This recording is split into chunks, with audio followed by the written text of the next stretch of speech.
Hi guys, I'm here with the new product named as Aafreen Rose Oil by Taaseer, and it is a traditional practice from the lands of Afghanistan to cure your acnes or your active acnes as well as your oily skin. So as you can see, there is a roll-on bottle inside. There is a roll-on. You can directly apply it onto your skin, and with your clean hands you spread it across over your skin. You can directly apply it onto your face or wheresoever you want to apply. You can carry it as a fragrance as well.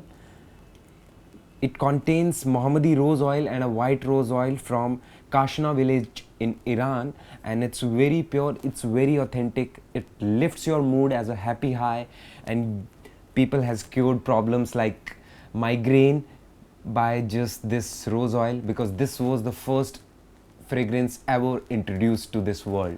So why not try Aafreen Rose Oil from Taaseer, which actually gave a lot of benefits to Indian market and just to cure oily skin problems and active acnes.